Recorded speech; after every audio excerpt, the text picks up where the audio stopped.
Next law है हमारे पास, वो है लॉ ऑफ कांस्टेंट कंपोजिशन और लॉ ऑफ डेफिनेट प्रोपोर्शन। ये जो लॉ है वो हमें डील करता है composition of various elements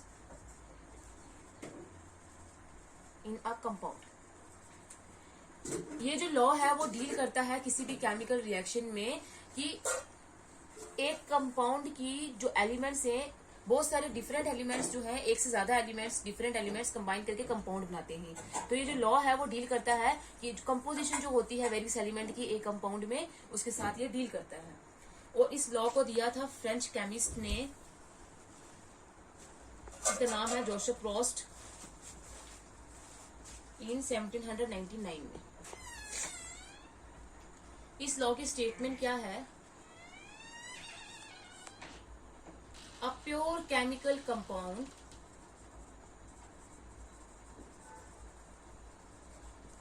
always contains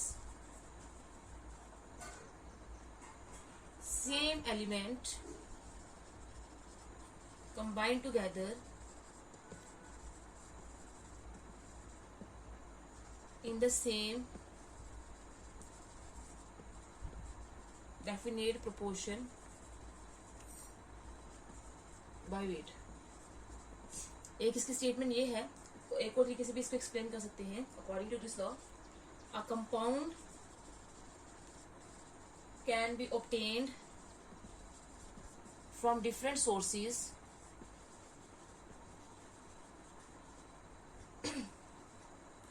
but the ratio of each component by weight remains same. That is, it does not depends upon the methods of its preparation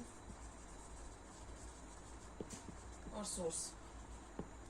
कहने का मतलब ये है कि ये जो लॉ है ये बोलता है कि जो एक प्योर केमिकल कंपाउंड होता है उसमें हमेशा सेम एलिमेंट कंबाइन करते हैं, और हमेशा वो जो सेम एलिमेंट होंगे उनमें जो फिक्स प्रोपोर्शन होगा, डेफिनेट प्रोपोर्शन होगा उनके वेट का।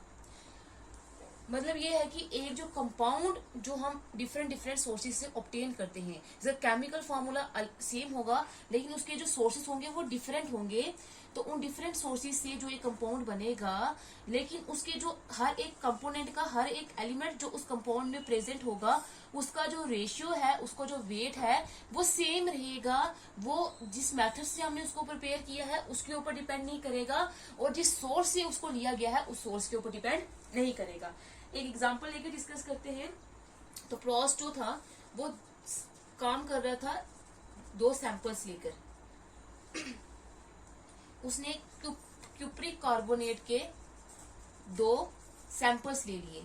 एक सैंपल जो था वो नेचुरली अकरिंग क्यूप्रिक कार्बोनेट था,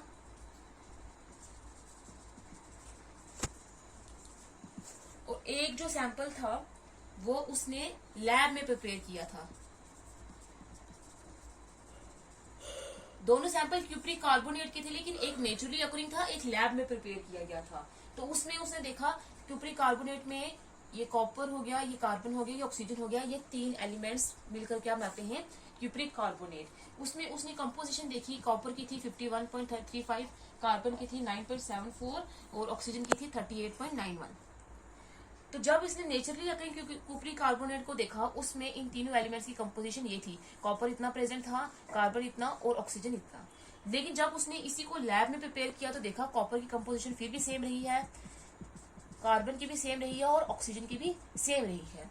तो इसलिए उसने ये लॉ दे दिया कि कोई भी जो एक केमिकल कंपाउंड होगा, चाहे वो जिस मर्जी सोर्स से हमने बनाया हो, लेकिन जो उसके एलिमेंट की जो कंपोजिशन होगी, जो उनका मास होगा, जो उनका वेट होगा, वो सेम रहेगा। इसलिए हम इस लॉ को क्या बोलते हैं? लॉ ऑफ कांस्टेंट कंपोजिशन या लॉ ऑफ डेफिनेट प्रोपोर्शन।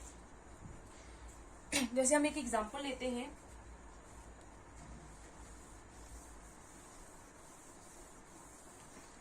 कोई भी हमारे पास 2 एलिमेंट्स हैं, जैसे ए और बी,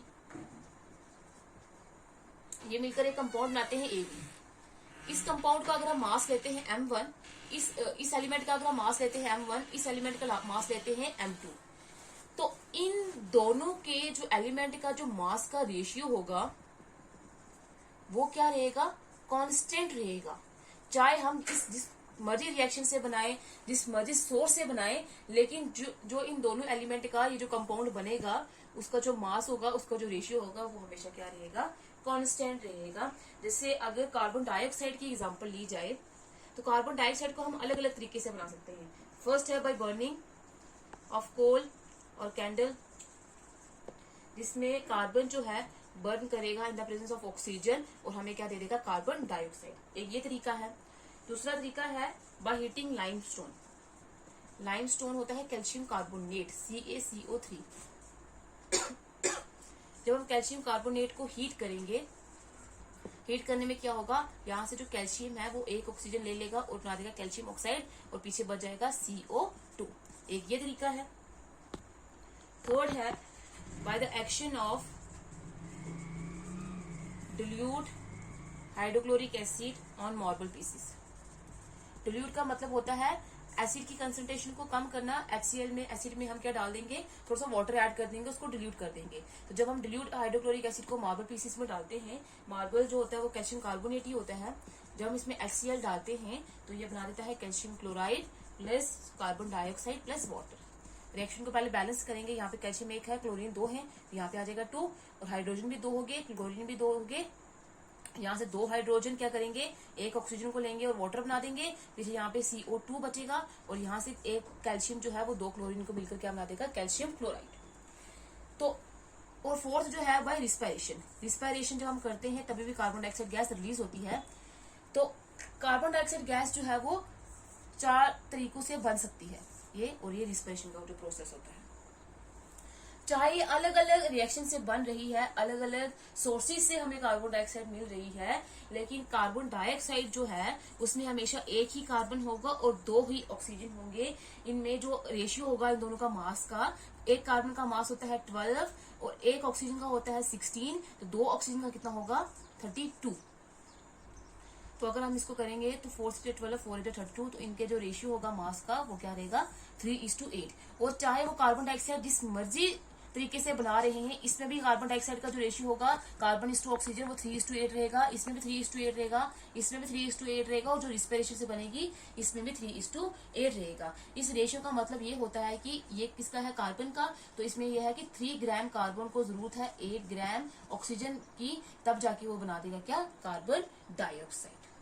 जैसे अगर हम एक और एग्जांपल लेते हैं वाटर की, तो वाटर हम अलग अलग सोर्सेज से ले सकते हैं। टैप वाटर हो गया, कोई भी सोर्स है, रिवर वाटर हो गया, लेकिन वाटर का फॉर्मूला हमेशा H2O ही रहेगा। 2 हाइड्रोजन 1 ऑक्सीजन के साथ कंबाइन करेंगे और इनका मास का रेशियो क्या होगा, एक हाइड्रोजन का मास होता है 1 और 2 हाइड्रोजन का मास हो जाएगा 2 और ऑक्सीजन का मास होता है 16, 2, तो इनका जो मास का रेशियो होगा वो 1:8 ही रहेगा, चाहे वाटर हम जिस मर्जी सोर्स से ऑब्टेन करेंगे।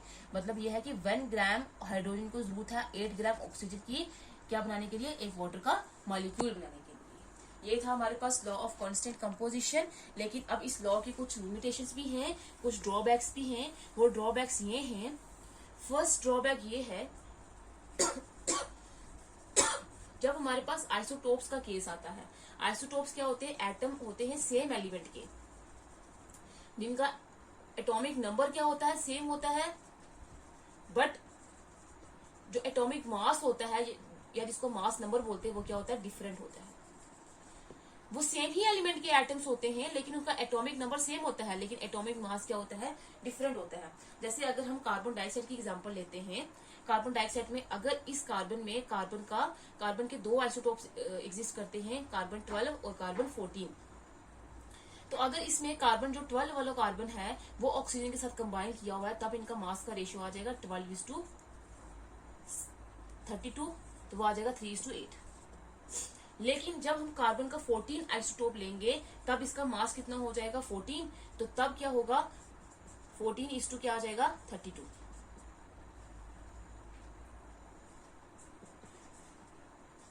तब इनका मास का रेशियो आ जाएगा 7:16।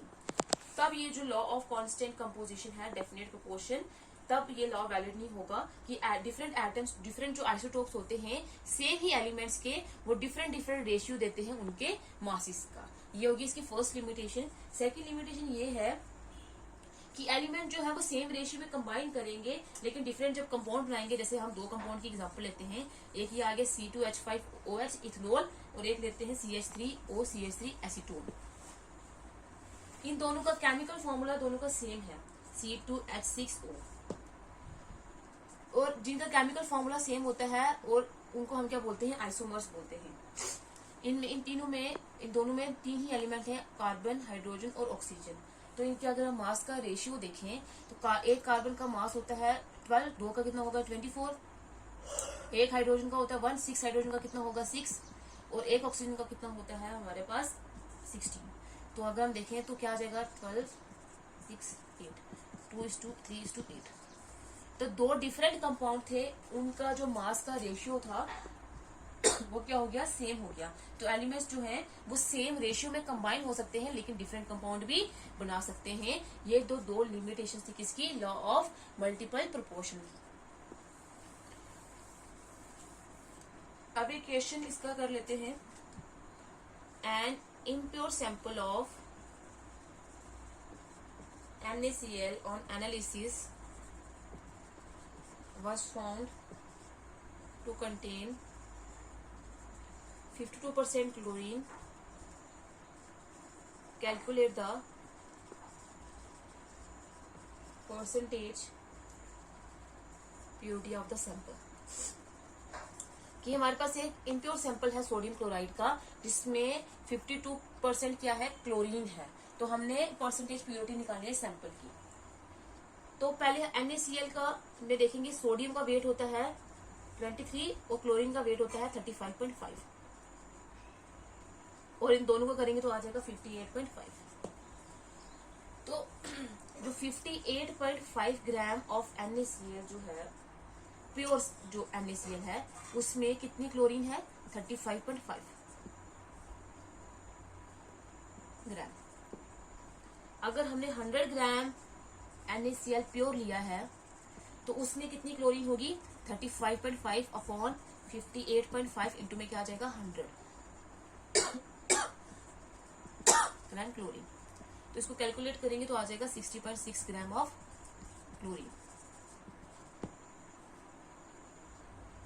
तो इसका मतलब ये है कि 60.67% जो क्लोरीन है उसमें क्या होती है, 100% प्योरिटी होती है किसकी, NaCl की। हमने निकालने किसकी है, 52% की। तो 52% क्लोरीन में कितना आ जाएगा, 100 अपॉन 60.67 इंटू में 52। तो कैलकुलेट करेंगे तो आ जाएगा 85.7%।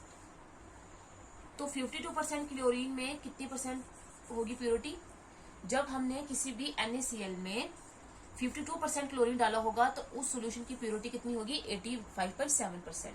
तो हम यहाँ से क्या कैलकुलेट कर सकते हैं कि एक एलिमेंट की प्योरिटी कितनी है, मास को देख के हम उसकी प्योरिटी कैलकुलेट कर सकते हैं।